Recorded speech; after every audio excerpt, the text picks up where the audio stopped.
ସକାଳେ 11ଟା ପାଖରୁ ଚାଲିଛି ରାତି 2ଟା ବନ୍ଦ। ଲୋକ ଭିଡ଼ କମୁନି। ଆଉ କଣ ଆମେ ଶୁଣିଲୁ ଆପଣଙ୍କ ଜାଗରେ ମନ୍ଦିରରେ କଣ ଖେଚୁଡି ଭୋଗ ହୁଏ? ଖେଚୁଡି ଭୋଗ ହଉଛନ୍ତି ଇଏ ନିଅଣ୍ଟ ହଉଛି ଲୋକ ଖାଲି ଖାଇବା ଜାଗାରେ ବ୍ୟସ୍ତ କୋଳି ଝୋଟା ବାଜି ଏତେ ଲୋକ ହଉଛନ୍ତି। କଣ ଖେଚୁଡି ଏତେ ଭଲ ହୁଏ? ହଁ ନିଶ୍ଚିତ ନିଶ୍ଚିତ করে ଭଲ। ଆପଣ ଖାଇଛନ୍ତି ଆଜି? ଖାଇଛନ୍ତି ଯେ କେମିତି? ଏଇ ରାତି 2ଟାରେ ପ୍ରଦୀପ ଉଠିଲା ପରେ ଭାଙ୍ଗ ଖାଇ ବୋଲି କରୁନା। ଆଜି ସକାଳଠୁ ଆମର କଣ ବି ଦିଆ ହେଇଥିଲା ଆମ ପଡିଆରେ? ଇଏ ଛୁଆ ମାନେ ଦେଇଥିଲେ ବଟ ସାହିର। ସେ କୋଉ ପିଲା ଦେଇଥିଲେ? କୋଉ ପିଲା? ଏଇ କ୍ଲବ ପିଲା। କୋଉ ଜାଣିଛନ୍ତି? ଇଏ ହାଟ ପଡିଆରେ ଯେ କ୍ଲବ ହେଇଛନ୍ତି Gopabandhu club, Gopabandhu youth club.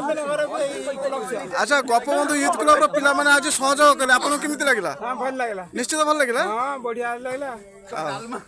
ଯାଅ ଆପଣ ଖାଇ ପିଇ ଆପଣ ଶାନ୍ତି ଅଛନ୍ତି ତ? ଶାନ୍ତି ଅଛି। ଭାଗ ଖାଇ ବୋଲି ଅପେକ୍ଷା